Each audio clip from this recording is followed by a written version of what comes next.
Bonjour et bienvenue dans un nouvel épisode d'Éléments d'un roman, notre série consacrée à l'étude des grandes œuvres de la littérature d'expression française produites par des écrivains issus de différents pays. Avec une particularité commune, ils écrivent dans une langue autre, une langue qui n'est pas la leur. Aujourd'hui, nous allons atterrir en Haute-Guinée à la découverte d'un classique de la littérature africaine et un personnage fort attachant. Le roman que nous allons analyser aujourd'hui s'intitule L'Enfant Noir de Camara Leigh, publié chez Plon à Paris en 1953. Ce roman, considéré comme l'un des textes fondateurs de la littérature africaine contemporaine, est très étudié dans les établissements scolaires européens et africains.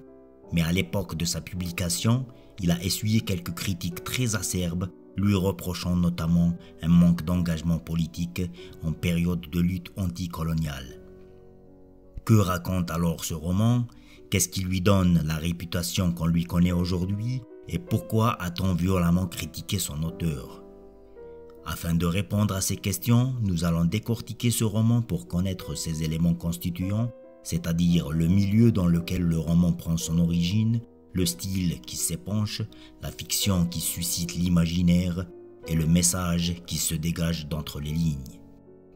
Éléments d'un roman, épisode 6, L'Enfant Noir de Camara Leigh. L'histoire commence dans la ville de Kouroussa en Haute-Guinée où un enfant d'environ 6 ans passe ses journées entre sa maison familiale où sa mère l'enveloppe de douceur et de protection et l'atelier de son père forgeron et orfèvre, là où il découvre toute la magie et le mystère qui concernent cette activité. Quelquefois, il se rend à Tindikan chez sa grand-mère, où il découvre une autre communauté plus portée sur l'agriculture. Avec son habit d'écolier, il se distingue de ses compagnons de jeu. Néanmoins, cela ne l'empêche pas de se mélanger à la communauté. Il participe avec ses oncles à la moisson du riz, chantant et travaillant sur les rythmes des tam-tams. Son passage de l'âge enfant à l'âge adulte est marqué par le rite initiatique malinké de Kunden Diara, ainsi que la cérémonie de la circoncision. 2 épreuves aussi effrayantes que douloureuses, censées lui apprendre à dominer la peur et la souffrance afin de prouver son courage et sa vaillance dans la communauté. À 15 ans, il quitte la concession familiale pour suivre des études au collège technique de Conakry. Il décroche brillamment un certificat d'aptitude professionnelle et obtient une bourse scolaire pour continuer ses études en France. Sa mère, très attachée à sa progéniture, refuse totalement cette idée, mais finit par céder à l'envie de son fils avec une profonde tristesse. Notre enfant part alors, déchiré entre cette nouvelle vie qui s'offre à lui et l'abandon de sa terre natale, de sa famille, de ses amis, de son amour et de sa culture. Dans ce roman, Camara Leigh raconte sa propre histoire, l'histoire de son enfance et de l'environnement qui l'entoure. Ce livre est donc une autobiographie dans laquelle on découvre le quotidien paisible d'un enfant de Haute-Guinée qui découvre les traditions et la beauté de la vie dans le continent africain au milieu du XXe siècle. Durant cette époque, la Guinée était colonisée par la France, comme plusieurs autres pays africains. Cependant, l'auteur omet volontairement d'évoquer les violences, les traitements discriminatoires, ainsi que les atrocités de la colonisation. En revanche, il focalise l'attention du lecteur sur la nature africaine et la chaleur humaine des communautés villageoises. Il montre la solidité des relations familiales et décrit un peuple solidaire et bienveillant où règne une grande fraternité et une grande tolérance.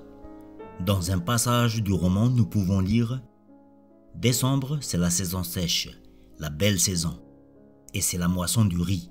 Chaque année, j'étais invité à cette moisson, qui est une grande et joyeuse fête. Le jour venu, à la pointe de l'aube, chaque chef de famille partait couper la première javelle dans son champ.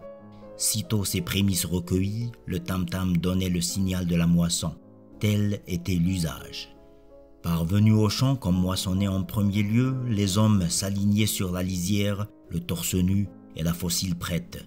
Mon oncle Lansana ou tel autre paysan, car la moisson se faisait de compagnie et chacun prêtait son bras à la moisson de tous. les invitait à commencer le travail. Aussitôt les torses noirs se courbaient sur la grande aire dorée et les fossiles entamaient la moisson. Ce n'est plus seulement la brise matinale à présent qui faisait frémir le champ, c'étaient les hommes, c'étaient les fossiles. L'auteur nous montre sa profonde dilection pour la terre et l'identité africaine. Il nous explique que l'initiation d'un enfant ne peut se faire sans de solides et authentiques relations humaines et sans le respect de la tradition, notamment la tradition orale, qui forme le vecteur essentiel du savoir et de la culture. On appelle ce type de roman un roman d'apprentissage, mais qu'est-ce que cela signifie ? Un roman d'apprentissage ou de formation est un genre littéraire qui a pour thème le cheminement évolutif d'un héros. Le personnage principal découvre alors un domaine particulier dans lequel il fait ses armes. Mais en arrière-plan, il apprend les grands événements de l'existence, de son entourage, de son environnement ou de sa communauté. C'est ainsi que notre roman s'ouvre sur un événement aussi surprenant que mystérieux, la scène du serpent. J'étais enfant et je jouais près de la case de mon père. Brusquement, j'avais interrompu de jouer. L'attention, toute mon attention, captée par un serpent qui rampait autour de la case. Qui vraiment paraissait se promener autour de la case. Et je m'étais bientôt approché. J'avais ramassé un roseau qui traînait dans la cour. Et à présent, j'enfonçais ce roseau dans la gueule de la bête. Le serpent ne se dérobait pas. Il prenait goût au jeu. Il avalait lentement le roseau. Il l'avalait comme une proie, avec la même volupté, me semble-t-il. Les yeux brillants de bonheur et sa tête petit à petit se rapprochait de ma main. Il vint un moment où le roseau se trouva à peu près englouti et où la gueule du serpent se trouva terriblement proche de mes doigts. Je riais, je n'avais pas peur du tout. Durant tout le chapitre, nous suivons la lente initiation de l'enfant aux significations du serpent et tout le mystère qui l'entoure. Un animal dangereux, sauf si on adopte, comme son père, le bon spécimen. Et c'est à la fin qu'on apprend que le petit serpent noir est l'animal totem du clan des forgerons. L'apprentissage de notre enfant se poursuit dans le chapitre suivant, mais cette fois dans la forge de son père, lorsqu'une femme vient lui demander de lui fabriquer un bijou.